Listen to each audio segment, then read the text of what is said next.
Okay. I will stand over here.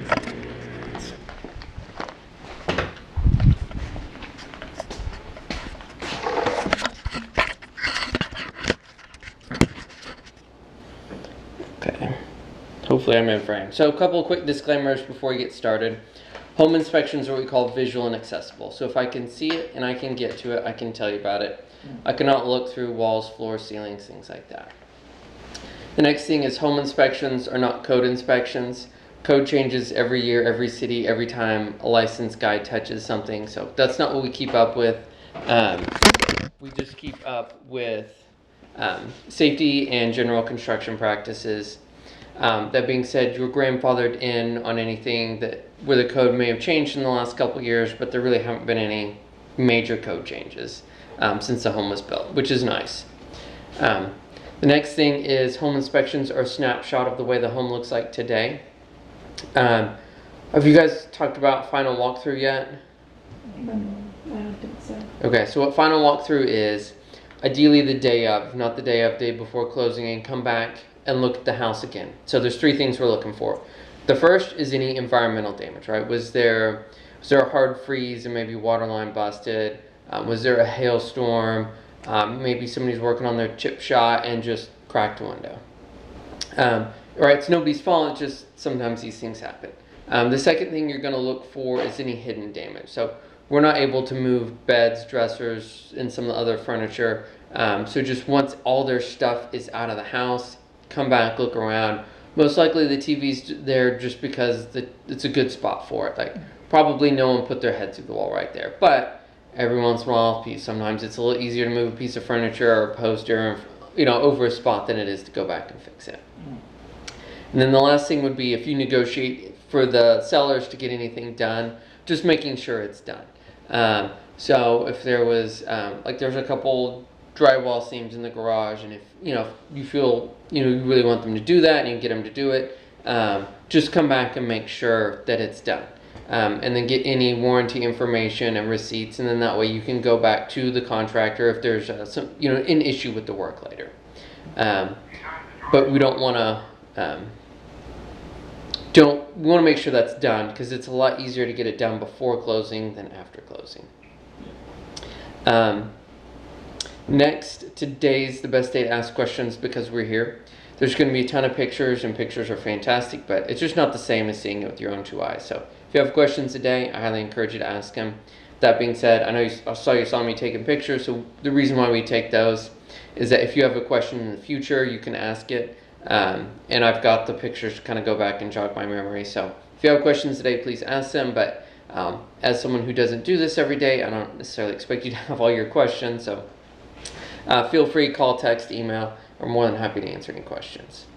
And then last, it's usually easiest to look at pictures on the tablet. But if you see anything, hang on, I want to go look at that, let me know and we'll go look at it. So here's your beautiful new home. Let me see if I can turn up the brightness a little bit. So this is a note. You've got a fire hydrant out front. I always recommend advising the people you like not to park in front of it. It can get a little expensive, but I would also mention it to your insurance agent. A lot of times you can get a discount on your homeowner's policy because they perceive your home to be a lower risk because you've got that fire hydrant out front.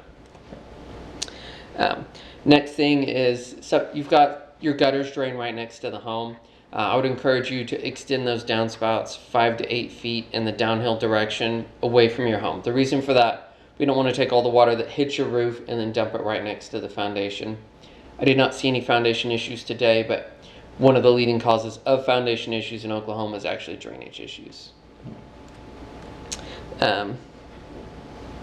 Next, you've got some vegetation that's a little bit closer than we like to see next to the house. So a couple reasons why we want to keep it trimmed back. One, roots can get underneath the foundation and cause problems. These are probably dwarf plants. They're probably not going to get huge, but if they do get big, they can get on top of the roof and cause damage. And then third, over time, when I say over time, please think 5, 10, 20 years.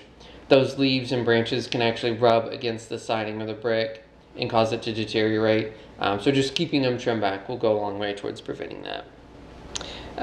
Next, one of the things we would encourage you to do once a year, not today, but on a day when it's nice and sunny, go out, just walk around the house, take care of any routine maintenance and minor repairs. And that way you keep your home looking as beautiful as possible for as long as possible. So one of the things we're looking for, anytime you have a hole in the wall, whether it's, water faucet or light fixture, just make sure it's sealed up nice and tight with caulk. Doesn't matter to me what color, although Jessica and I would probably say like a clear or grout color would look a lot nicer. But like if you want to go orange and black, crimson and cream, like it's your house, man. You can do whatever you want. We did see on the side of the house, you can see that there's some cracking in the mortar, especially around the where you have stone and brick meet. It's notorious for cracking, so I would repair it. So what that looks like is you can caulk or use like liquid cement, something like that, or you can do what's called repointing. Repointing is where they'll actually scrape out some of the mortar between the bricks and put new in. Although normally around stone and then the transition from stone to brick, I usually recommend just like a liquid grout or caulk, because it just always cracks and it keeps cracking. It's not structural, it's just, and I don't know what it is, but it just seems to always crack there. And I just hate for you to pay a little bit more money to have it repointed and then within a couple years it's cracking again. It's kind of hard to tell, but you've got just a little bit of cracking around one of the windowsills in the front yard. So once again, repointing it, resealing it, just to make sure you don't have any water coming in. Around this post on the entryway, really it's on both sides, but you can see you've got some gaps right there, so just keep them sealed up nice and tight, and that way you don't have bugs, mice, whatever coming inside.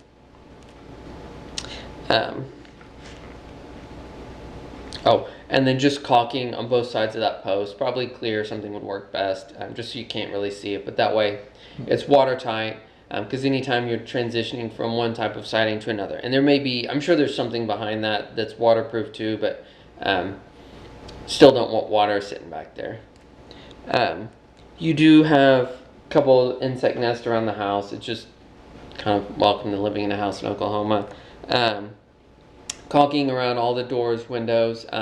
The window above the door is really the only one I noticed if there's any caulking starting to deteriorate. But just, typically caulk lasts 3 to 5 years, so just make sure you stay on top of it. Some vegetation a little bit closer to the home than we would like. Around the garage, you've got a little bit of cracking right there. So same thing, reseal it, repoint it. The one nice thing about repointing it as opposed to putting caulk on it is it's very difficult to tell from year to year if that cracking's getting any worse. So if you repoint it and it's no longer cracked, and you come back a year, 3 years, 5 years, 10 years later, it's still not cracked, there's still no movement. But if you repoint it this year and then 2 or 3 years from now it cracks, then you know that there's still a little bit of movement going on. Just a note on the side of your house showing where the gas meter is and the electric meter. Are you familiar with weep holes? No. So brick is actually porous, and eventually some water will get behind it. It's not, don't think buckets, just think just tiny drops over time. So what those weep holes are is it's a way to allow that water to drip out if it gets behind the walls. And then that way you don't have it stuck back there causing kind of mildew, mold, or whatever else. So I would leave them open. If it really bothers you or you're having problems, you can put a little bit of steel wool in there. That will allow any water to come out, but it will keep any bugs, insects, rodents from coming in.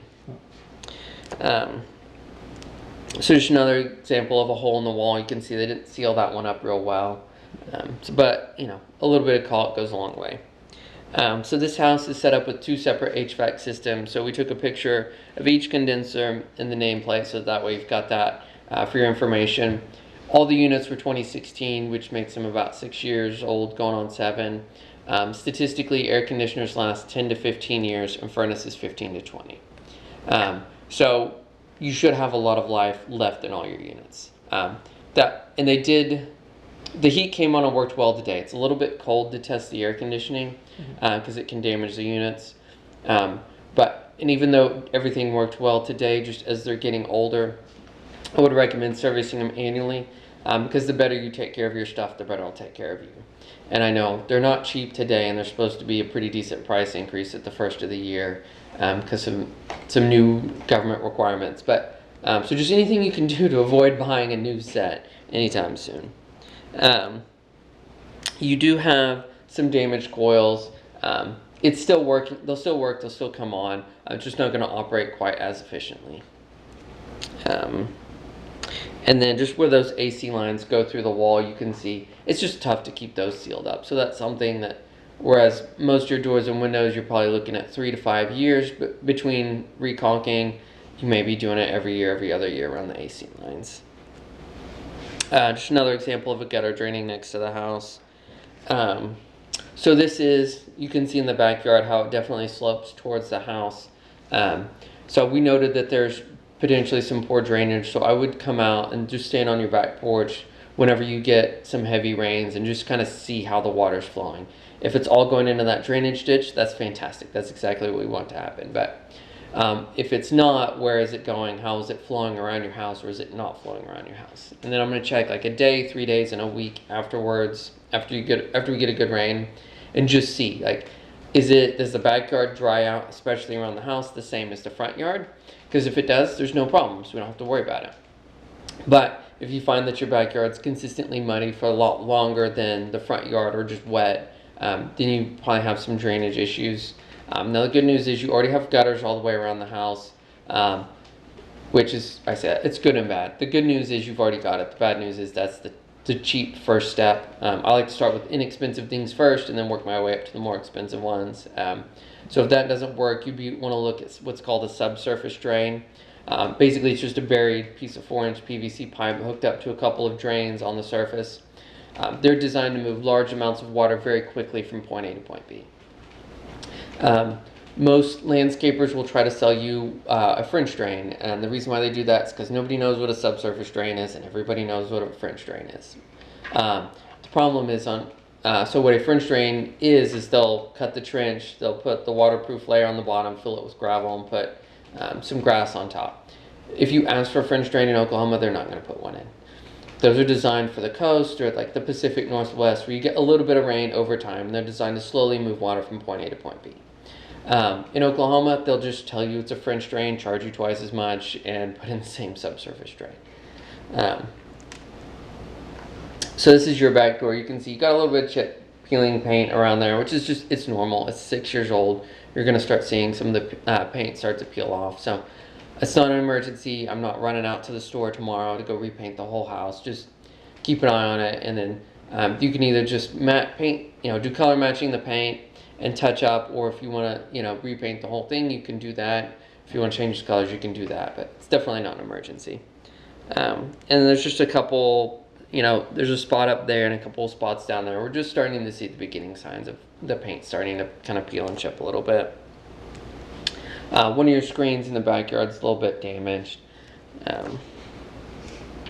Another just hairline crack in the backyard.